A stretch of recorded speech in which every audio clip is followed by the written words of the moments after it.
बच्चों हम Vistas book का चैप्टर 4 द एनिमी पढ़ रहे थे और बच्चों स्टोरी में हमने लास्ट में पढ़ा था कि अब डॉक्टर सदाव और हना बहुत ज़्यादा परेशान हो चुके हैं। उनके घर के जो सर्वेंट्स हैं वो भी घर छोड़ के जा चुके हैं क्योंकि वो बहुत ज़्यादा अपने मालिक से नाराज़ थे कि उन्होंने एक अमेरिकन सोल्जर को अपने घर में रख रखा है और अभी तक रख रखा है, ऑपरेशन भी कर दिया, उसकी जान भी बचा ली, फिर भी वो उसको पुलिस को नहीं सौंप रहे हैं। तो इस बात से नाराज़ होकर सारे सर्वेंट्स घर छोड़ के चले जाते हैं। तो अब हना को ही घर का सारा काम करना पड़ता है और जब वहाँ पे एक मैसेंजर आता है यूनिफॉर्म पहन के तो उसको देख के हना बहुत ज़्यादा डर जाती है। उसको लगता है कि सर्वेंट्स ने सारी बात बता दी है, हमारी कंप्लेन कर दी है और अब हमें अरेस्ट किया जा रहा है। लेकिन थैंकफुली वो वहाँ पे अरेस्ट करने नहीं आया था, बल्कि वो मैसेंजर डॉक्टर सदाव को लेने आया था क्योंकि जो जनरल है उनकी तबीयत खराब हो गई थी और डॉक्टर सदाव से उनका ट्रीटमेंट चला करता था। तो वो डॉक्टर सदाव को लेने आया था कि डॉक्टर सदाव चलें और देखेंगे जनरल की तबीयत अब कैसी है।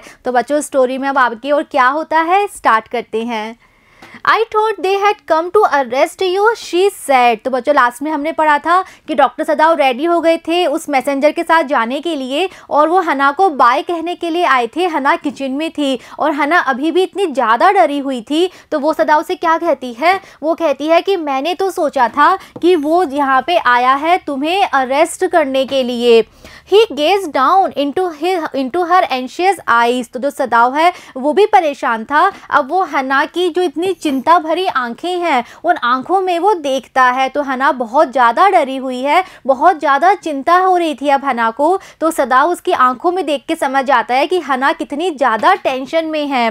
I must get rid of this man for your sake, he said in distress। तो हना को इतना परेशान, इतना चिंता में देख के सदाव को थोड़ा सा गुस्सा आ जाता है और वो थोड़े से गुस्से में कहता है कि for your sake यानी तुम्हारे लिए। तो कहता है कि तुम्हारे लिए मुझे इस आदमी से गेट रिड यानी छुटकारा पाना ही होगा। किस आदमी से? वो अमेरिकन सोल्जर की बात कर रहा है और कह रहा है कि उस अमेरिकन सोल्जर की वजह से तुम इतनी टेंशन में हो, तुम्हें इतनी ज़्यादा चिंता हो रही है, तो तुम्हारे लिए मुझे उससे छुटकारा पाना ही होगा। कैसे भी करके मुझे अब उसको अपने घर से निकालना ही होगा। Somehow I must get rid of him। तो वो अभी बहुत गुस्से में है सदाव भी। वो कहता है चाहे कुछ भी हो जाए, कैसे भी करके मुझे उससे अब छुटकारा पाना ही होगा, उसे मुझे अपने घर से निकालना ही होगा। Sadao goes to see the general. अब सदाव वहाँ से चला जाता है कहाँ पे? पैलेस में, महल में ओल्ड जनरल को देखने के लिए, उसकी तबीयत देखने के लिए। Of course, the general said weakly, I understand fully, but that is because I once took a degree in Princeton, so few Japanese have। तो बच्चों अब सदाव ओल्ड जनरल के पास जाता है, उनका चेकअप करता है और उसके बाद में सदाव सारी बातें जनरल को बता देता है। सदाव बता देता है कि कैसे उसे अपने घर के बाहर एक अमेरिकन सोल्जर मिला था और उसने उसको अपने घर में रखा, उसका ऑपरेशन भी कर दिया और अब उसकी तबीयत बिल्कुल ठीक है। तो ये सारी बातें जनरल को बता देता है। तो सारी बातें सुनने के बाद जनरल क्या कहते हैं, वो बहुत अभी भी वीक हैं क्योंकि उनकी तबीयत ठीक नहीं थी, तो बहुत वीकनेस फील कर रहे थे और वो उसी वीकनेस में कहते हैं कि हाँ मैं तुम्हारी बात बहुत अच्छे से समझता हूँ कि क्यों तुमने उसको अपने घर में रखा, तुमने उसका ऑपरेशन भी कर दिया और उसकी जान बचाई, तो तुम्हारी सारी बात मैं अच्छे से समझता हूँ। आगे वो कहते हैं कि मैं भी एक बार प्रिंसटन गया था और वहाँ से मैंने भी एक डिग्री ली थी, मैंने भी वहाँ से पढ़ाई करी थी। बच्चों प्रिंसटन भी अमेरिका में है। तो वो जनरल कहना चाह रहे थे कि जैसे तुम अमेरिका गए थे, तुमने भी अमेरिका में पढ़ाई की थी, वैसे ही मैं भी एक बार प्रिंसटन गया था, वहाँ से मैंने भी कोई कोर्स किया था, मैंने भी एक डिग्री ली थी। तो मैं समझ सकता हूँ तुम्हारे सेंटिमेंट्स क्या होंगे। तुमने उस अमेरिकन सोल्जर को अपने घर में रखा, तुमने उसका ऑपरेशन करके उसकी जान बचाई। आगे वो कहते हैं कि बहुत कम जापानीज़ हैं जो कि अमेरिका जाके पढ़ाई करते हैं, इसीलिए वो नहीं समझ पाएंगे, लेकिन मैं तुम्हारी बात समझता हूँ क्योंकि मैं भी अमेरिका गया था, प्रिंसटन गया था और वहाँ जाके मैंने भी एक कोर्स कंप्लीट किया था। I care nothing for the man, Excellency, सदाव said। तो जब वो जनरल ये कहता है कि मैं तुम्हारी फीलिंग समझ सकता हूँ, तुम भी अमेरिका में रहे हो, मैं भी रहा हूँ वहाँ पे, तो इसलिए तुम्हारा एक अटैचमेंट है उस अमेरिकन सोल्जर से, ये मैं समझ सकता हूँ। तो ये सुन के सदाव कहता है कि मुझे उस व्यक्ति की बिल्कुल परवाह नहीं है, एक्सीलेंसी, यानी वो अपनी रेस्पेक्ट शो करते हुए कहता है कि मुझे उस व्यक्ति की परवाह नहीं है, वो एक अमेरिकन सोल्जर है, वो भी मेरा एनिमी है, हमारे देश का एनिमी है, मुझे उसकी परवाह नहीं है, but having operated on him with such success. आगे वो कहता है मैं तो सिर्फ एक डॉक्टर हूँ और मैंने उसकी जान इसलिए नहीं बचाई कि वो एक अमेरिकन है तो मेरा अमेरिकन लोगों के साथ एक अलग रिश्ता है, ऐसा नहीं है। मैंने उसकी जान सिर्फ इसलिए बचाई है क्योंकि वो मेरे लिए सिर्फ और सिर्फ एक पेशेंट है जिसकी जान मुझे बचानी थी, क्योंकि मेरे सामने मैं एक घायल व्यक्ति को मरते हुए नहीं देख सकता। तो डॉक्टर सदाव वही कह रहे हैं कि मैंने उसका ऑपरेशन जो इतनी सफलता के साथ किया है, वो इतना घायल था लेकिन मैंने उसका ऑपरेशन करके उसकी जान बचाई है, तो वो इसलिए नहीं कि वो कोई अमेरिकन है और मुझे अमेरिकन पसंद है, बल्कि सिर्फ इसलिए कि मैं एक डॉक्टर हूँ और मेरे लिए वो सिर्फ एक पेशेंट है। मैं अपने सामने किसी को मरते हुए नहीं देख सकता। Yes, yes, the general said, it only makes me feel you more indispensable to me। तो ये सुनते ही जनरल कहते हैं हाँ हाँ मैं समझ गया तुम्हारी बात, और तुमने इतना कठिन ऑपरेशन किया, वो आदमी जो मरने वाला था उसको इतनी गहरी चोट लगी थी, इतना गहरा घाव था, तुमने फिर भी उसकी जान बचा ली। इसी वजह से तुम मेरे लिए क्या हो, और भी ज़्यादा इंडिस्पेंसिबल यानी आवश्यक हो गए हो। तुम्हारे बिना मैं नहीं रह सकता। तुम इतने अच्छे डॉक्टर हो, तुम इतने अच्छे सर्जन हो, इसीलिए मुझे तुम्हारी इतनी ज़्यादा ज़रूरत है। Evidently you can save anyone, you are so skilled. तो जनरल कहते हैं कि अब तो ये बात बिल्कुल क्लियर हो गई है कि तुम किसी की भी जान बचा सकते हो, तुम इतने अच्छे डॉक्टर हो, तुम अपने काम में इतने स्किल्ड, इतने कुशल हो, तुम इतने परफेक्ट हो अपने काम में कि तुम किसी की भी जान बचा सकते हो, और इसीलिए तुम मेरे लिए इतने ज़्यादा ज़रूरी हो।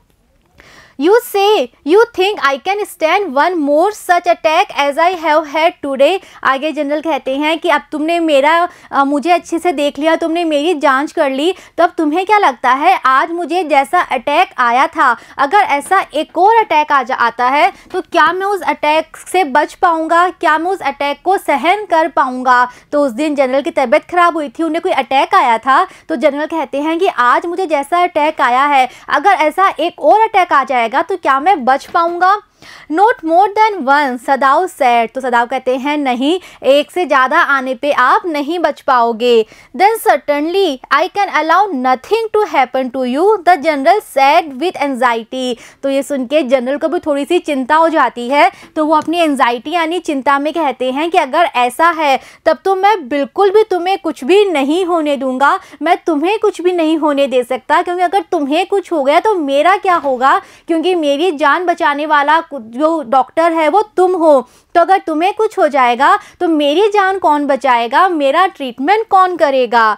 His long pale Japanese face became expressionless, which meant that he was in deep thought। और ऐसा कहते कहते वो तो जनरल थे, उनका जो फेस था, कैसा फेस था उनका, लंबा और पेल, वो भी बहुत वीक थे इस समय क्योंकि उनको अटैक आया था, इसलिए बहुत वीक थे वो। तो उनका जो फेस था वो बिल्कुल एक्सप्रेशनलेस हो जाता है, उनके फेस पे कोई भी एक्सप्रेशन नहीं होता। इसका ये मतलब था कि वो बहुत गहरे विचार में है, कोई बहुत गहरी बात वो सोच रहे हैं। तो वो कहते हैं पूरी बात जानने के बाद कि तुमने उस अमेरिकन सोल्जर को अपने घर में रखा हुआ है लेकिन तुम्हें कुछ नहीं हो सकता। मैं एक जनरल हूँ लेकिन मैं भी तुम्हारी कंप्लेन आगे नहीं कर सकता, मैं तुम्हें कुछ नहीं होने दे सकता क्योंकि तुम मेरे डॉक्टर हो, तुम सबसे परफेक्ट डॉक्टर हो। तो अगर तुम्हें कुछ हो जाएगा तो मेरी जान कौन बचाएगा, मेरा ट्रीटमेंट कौन करेगा। तो वो कोई बहुत गहरी बड़ी बात वो सोच रहे हैं और वो कह चुके हैं कि वो डॉक्टर सदाव को कुछ भी नहीं होने देंगे। You cannot be arrested, the general said, closing his eyes। तो अब जनरल के माइंड में बहुत सारी बातें चल रही हैं, बहुत सारी प्लानिंग चल रही हैं कि वो क्या करें, लेकिन वो ये चीज़ डिसाइड कर चुके हैं कि वो डॉक्टर सदाव को कुछ नहीं होने देंगे। तो वो अपनी आइज़ को क्लोज करते हुए कहते हैं कि मैं तुम्हें अरेस्ट नहीं होने दे सकता, तुम्हें पुलिस नहीं पकड़ सकती। Suppose you were condemned to death and the next day I had to have my operation. तो जनरल कहते हैं कि वो क्यों नहीं चाहते कि डॉक्टर सदाव गिरफ्तार हो जाए। तो कहते हैं कि तुम सोच के देखो, तुम्हें कंडेम टू डेथ यानी तुम्हें गिरफ्तार कर लिया जाए और तुम्हें मृत्यु दंड दे दिया जाए और अगले ही दिन क्या हो, मेरे ऑपरेशन करने की ज़रूरत पड़ जाएगी, तो मेरा ऑपरेशन कौन करेगा। तो जनरल यही बात वापस से कह रहे हैं कि डॉक्टर सदाव उनके लिए कितना आवश्यक थे। डॉक्टर सदाव के बिना जनरल को लगा कि उनका जीवन भी ख़त्म हो जाएगा। तो वो कह रहे हैं कि अगर तुम्हें गिरफ्तार कर लिया गया, तुम्हें मृत्यु दंड दे दिया गया और अगले ही दिन मेरी तबीयत खराब हो गई, अगर मुझे ऑपरेशन की ज़रूरत पड़ जाएगी तो मेरा ऑपरेशन कौन करेगा। इसीलिए मैं तुम्हें गिरफ्तार नहीं होने दे सकता, मैं तुम्हें कुछ भी नहीं होने दूंगा। There are other surgeons excellency, Sadao suggested. तो सदाव कहता है कि अगर सिर्फ यही बात है कि आपका ऑपरेशन कौन करेगा तो ये तो कोई कंसर्न नहीं होना चाहिए, क्योंकि जापान में और भी बहुत सारे सर्जन्स हैं। None I trust, the general reply. तो जनरल कहते हैं कि हाँ, सर्जन तो बहुत सारे हैं, लेकिन मैं किसी भी सर्जन पे विश्वास नहीं करता। सबसे बेस्ट सर्जन तुम ही हो, तुम्हारे अलावा मैं और किसी सर्जन पे विश्वास करके अपना ऑपरेशन किसी और से नहीं करवा सकता। The best ones have been trained by Germans and would consider the operation successful even if I died। आगे जनरल कहते हैं कि क्यों वो विश्वास नहीं करते बाकी सर्जन्स पे। तो वो कहते हैं कि यहाँ के जो बाकी बेस्ट सर्जन हैं, यानी कि जो जापान में बाकी सर्जन हैं जो कि बहुत अच्छे हैं, बहुत फेमस हैं, वो सारे सर्जन्स ऐसे हैं जिन्होंने अपनी ट्रेनिंग कहाँ से ली है? जर्मनी से ली है। डॉक्टर सदाव ने अपनी ट्रेनिंग कहाँ से ली थी? अमेरिका से ली थी। तो कह रहे हैं कि जो बाकी सर्जन हैं यहाँ जापान में, वो सारे वो हैं जो जर्मनी जाके जिन्होंने अपनी पढ़ाई की है, जिन्होंने अपनी ट्रेनिंग जर्मनी से ली है। और वो ऐसे लोग हैं जिनको ऐसी ट्रेनिंग मिली है कि अगर ऑपरेशन के टाइम मैं मर भी जाऊं तब भी वो यही कहेंगे कि उनका ऑपरेशन सफल रहा। तो डॉक्टर सदाव से वो जनरल कह रहे हैं कि तुम इसलिए बेस्ट हो क्योंकि तुम्हारी ट्रेनिंग अमेरिका से हुई है, लेकिन जो बाकी सर्जन्स हैं उनकी ट्रेनिंग जर्मनी से हुई है, और जर्मनी से वो ये सीख के आए हैं कि चाहे पेशेंट मर भी जाए फिर भी आपका ऑपरेशन तो सफल है। I do not care for their point of view. आगे वो कहते हैं कि वो क्या सोचते हैं, उनका क्या विचार है, मुझे उसकी बिल्कुल भी परवाह नहीं है।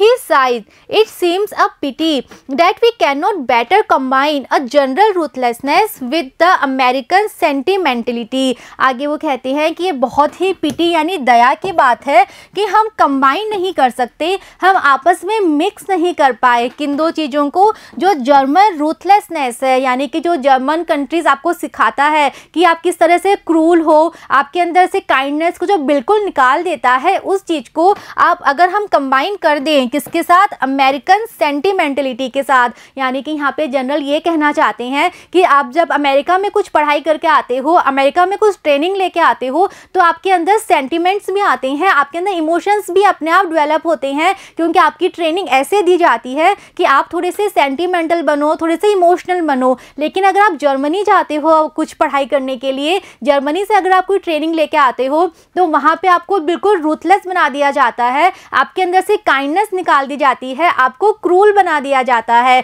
तो इन दोनों चीज़ों को हम कंबाइन नहीं कर सकते, इन दोनों चीज़ों को हम मिक्स नहीं कर पाए। Then you could turn your prisoner over to execution, and yet I could be sure you would not murder me while I was unconscious। आगे वो कहते हैं कि अगर हम इन दोनों चीज़ों को कंबाइन कर पाएँ, यानी कि अमेरिका में जाके तुम सेंटिमेंटल हो गए, तुम इमोशनल, तुमने बहुत ज़्यादा इमोशंस अपने अंदर डेवलप कर लिए, लेकिन जो जर्मनी की ट्रेनिंग है उसकी वजह से तुम्हारे अंदर की सारी काइंडनेस निकल जाती है। अगर ये दोनों चीज़ें तुम्हारे अंदर कंबाइन हो गई, मिक्स हो गई, तब तुम क्या कर पाओगे? तुम अपने उस प्रिजनर को, तुम उस अमेरिकन सोल्जर को क्या कर पाओगे? एग्जीक्यूशन के लिए दे पाओगे, यानी तुम उसे सौंप दोगे मरने के लिए, उसको सजा देने के लिए तुम सौंप दोगे। और साथ ही साथ मैं इस बात का भी विश्वास कर सकता हूँ, मैं इस बात से भी श्योर हो सकता हूँ कि जब तुम मेरा ऑपरेशन करोगे और मैं बेहोश होऊंगा, उस समय तुम मेरा मर्डर नहीं करोगे। यानी कि ये कहना चाहते हैं कि तुमने उस प्रिजनर को अपने घर में इसलिए रख रखा है क्योंकि तुम्हारी ट्रेनिंग अमेरिका से हुई है, और इसी वजह से तुम्हारे अंदर सेंटिमेंट्स हैं, इमोशंस हैं, तुम एक सेंटिमेंटल व्यक्ति हो, इमोशनल व्यक्ति हो। लेकिन अगर तुम्हारी ट्रेनिंग जर्मनी से हुई भी होती तो तुम बिल्कुल भी परवाह नहीं करते, तुम्हारे अंदर बिल्कुल भी काइंडनेस नहीं होती और तुम उसे तुरंत सौंप देते मृत्यु दंड देने के लिए। और अगर तुम मेरा ऑपरेशन कर रहे हो और अगर मैं बेहोश हूँ तो तुम मेरा भी मर्डर नहीं करते।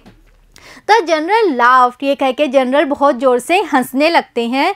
He had an unusual sense of humour. तो जो जनरल थे उनके अंदर एक सेंस ऑफ ह्यूमर था, हर चीज़ को फ़नी बनाने की एक हैबिट थी जो कि बहुत ही अनयूजुअल थी। As a Japanese could you not combine these two foreign elements, he asked.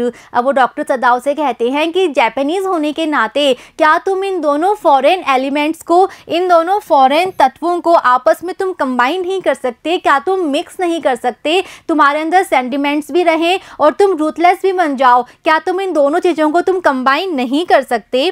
सदाव smile, I am not quite sure. तो सदाव को भी हंसी आ जाती है उनकी इस बात पे, तो वो कहते हैं मुझे नहीं पता मैं क्या ऐसा कर पाऊँगा, मैं श्योर नहीं हूँ। He said, but for your sake, I would be willing to try excellency। आगे वो कहते हैं कि लेकिन आपके लिए मैं ऐसा करने की ट्राई कर सकता हूँ, मैं इच्छुक हूँ कि मैं ऐसा ट्राई करूँ कि मैं दोनों चीज़ों को कंबाइन कर लूँ। The general shook his head। तो ये सुन के जनरल अपना सिर हिलाते हुए कहते हैं I had rather not be the test case। वो कहते हैं अगर तुम्हें ट्राई करना है तो तुम मेरे ऊपर ट्राई मत करना, मैं तुम्हारा ट्रायल नहीं बनना चाहता किस पे तुम ट्राई करो, तुम अपना टेस्ट करो, मैं तुम्हारा वो टेस्ट केस नहीं बनना चाहता। ही सेड, जनरल कहते हैं He felt suddenly weak and overwhelmed with the cares of his life as an official in times such as these, when repeated victory brought great responsibilities all over the South Pacific। तो ये कहते कहते जो general थे अचानक से उन्हें पुरानी बातें याद आ जाती हैं और वो बहुत ज़्यादा वीक महसूस करते हैं, बहुत ज़्यादा ओवरवेल्म्ड कहते हैं बहुत ज़्यादा इमोशनल हो जाना। तो वो बहुत ज़्यादा इमोशनल हो जाते हैं, बहुत ज़्यादा अचानक से भावुक हो जाते हैं, उन्हें सारी बातें याद आ जाती हैं कि जब वो यंग थे, जब वो आर्मी में थे तो किस तरह से उन्होंने बहुत सारी लड़ाइयाँ लड़ी थी और किस तरह से वो रिपीटेडली उनको बहुत सारी विजय मिली थी, कितनी लड़ाइयों में वो जीते थे। और इसी वजह से जो साउथ पैसिफिक है, जो ओशन है, उस ओशन में उनको कितनी सारी रेस्पॉन्सिबिलिटीज़ दी गई थी क्योंकि वो बहुत ब्रेव थे, उन्होंने बहुत लड़ाइयाँ लड़ी थी और इसी वजह से वो बहुत फेमस हो गए थे और इसीलिए उन्हें बहुत सारी रेस्पॉन्सिबिलिटीज़ दी गई थी। ये सारी बातें उन्हें अचानक से याद आ जाती हैं तो वो बहुत ज़्यादा भावुक हो जाते हैं और वो थोड़ा सा वीक महसूस करते हैं कि पहले मैं कितना ब्रेव था और आज मैं इतना वीक हो गया हूँ, मुझे अटैक आ रहा है, मैं फिजिकली इतना वीक हो गया हूँ।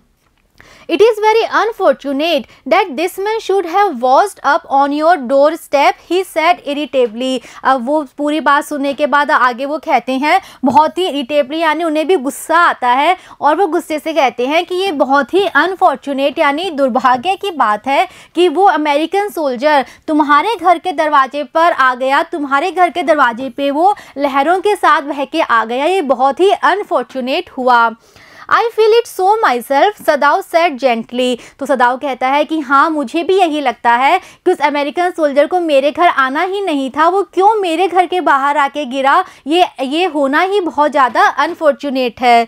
It would be best if he could be quietly killed, the general said। तो बच्चों अब जनरल प्लान बना चुके हैं कि वो क्या करें कि सदाव के ऊपर भी कुछ प्रॉब्लम नहीं आए, डॉक्टर सदाव को भी गिरफ्तार नहीं किया जाए और वो जो सोल्जर है अमेरिकन सोल्जर वो उनके घर से निकल भी जाए, चला भी जाए और किसी को पता भी नहीं चले और डॉक्टर सदाव को भी कुछ ना हो। तो वो चाहते थे कि अमेरिकन सोल्जर भी चला जाए और डॉक्टर सदाव को भी पता कुछ ना हो, किसी को कुछ पता भी ना चले। तो उन्होंने एक प्लान बनाया। जनरल ने कहा कि सबसे बेस्ट यही होगा कि हम उस अमेरिकन सोल्जर की हत्या करवा देते हैं। कैसे? क्वाइटली यानी चुपचाप। तो उन्होंने कहा किसी को पता भी नहीं चलेगा कि तुम्हारे घर में एक अमेरिकन सोल्जर था, उसकी हम चुपचाप वहीं पे हत्या करवा देते हैं।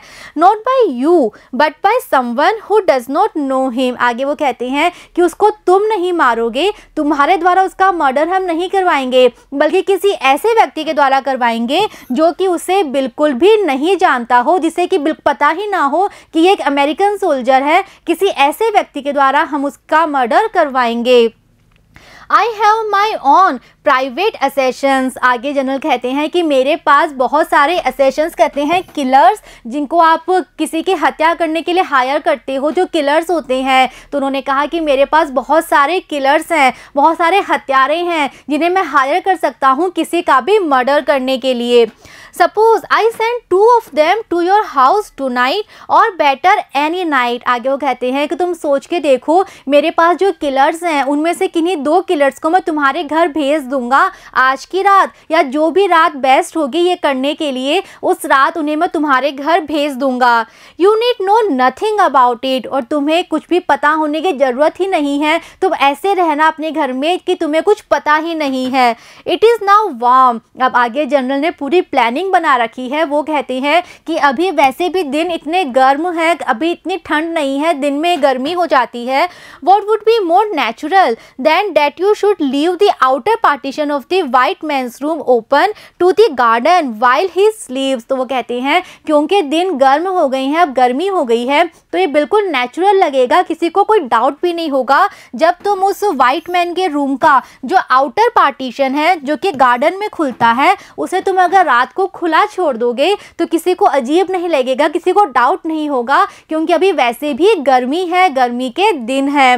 तो जनरल का प्लान है कि वो 2 किलर्स को हायर करके डॉक्टर सदाव के घर भेजेंगे रात में, और वो किलर जाके अमेरिकन सोल्जर की हत्या कर देंगे। आगे वो कहते हैं कि अभी वैसे भी गर्मियों के दिन है, तो जो गेट है, जो पार्टीशन है उनके रूम का, अमेरिकन सोल्जर के रूम का, जो कि गार्डन में खुलता है, तो कह रहे हैं कि उस पार्टीशन को तुम बस खुला छोड़ देना, तो और किसी को डाउट भी नहीं होगा, क्योंकि अभी वैसे भी गर्मियों के दिन है।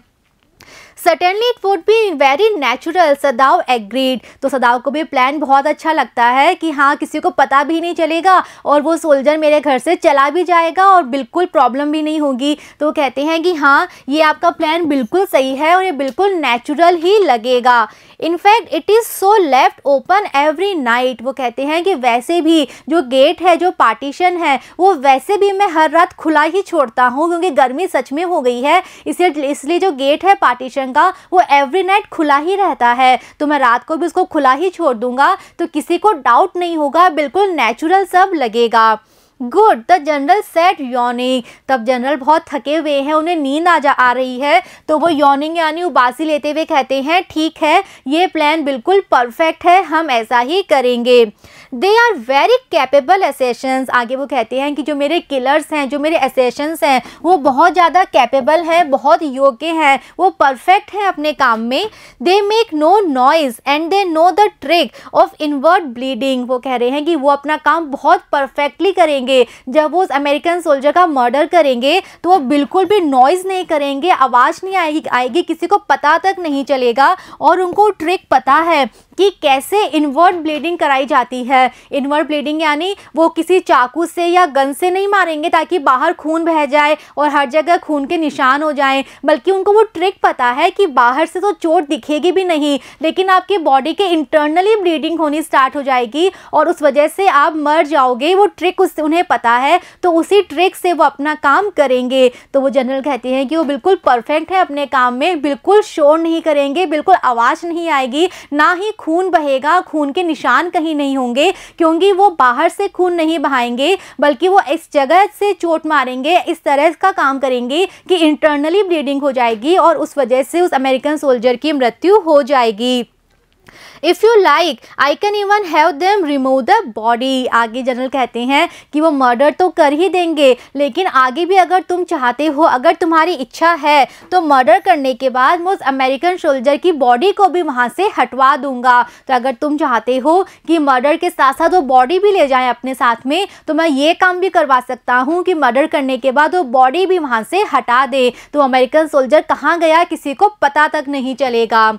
सदाव considered that perhaps would be best excellency, he agreed, thinking of हना। तो सदाव के मन में अभी भी हना के बारे में बातें चल रही है कि हना कितनी टेंशन में है इस अमेरिकन सोल्जर की वजह से, इसीलिए सदाव भी अब चाहता था कि जल्दी से जल्दी अमेरिकन सोल्जर उनके घर से निकल जाए। तो वो बहुत ज़्यादा इस बारे में कंसिडर करता है, विचार करता है, और फिर वो एग्री हो जाता है, सहमत हो जाता है इस प्लान से, और वो कहता है कि हाँ, ये प्लान बिल्कुल बेस्ट होगा, आप अपने 2 हायर किलर भेज दो, वो किलर आगे उस अमेरिकन सोल्जर का मर्डर भी कर देंगे और उसकी बॉडी को भी वहां से ले जाएंगे। तो वो हना के बारे में सोच रहा है, वो सोच रहा है कि हना कितनी परेशान है उसकी वजह से, तो अगर वो इस तरह से वो घर से चला जाएगा तो हना की सारी टेंशन, सारी परेशानियां दूर हो जाएंगी। तो डॉक्टर सदाव एग्री हो जाते हैं इस प्लान से और वो अपनी सहमति दे देते हैं कि ठीक है, आप ये प्लान एग्जीक्यूट कर लो, आप किलर्स को मेरे घर भेज देना, वो मर्डर भी कर देंगे और बॉडी को ले भी जाएंगे।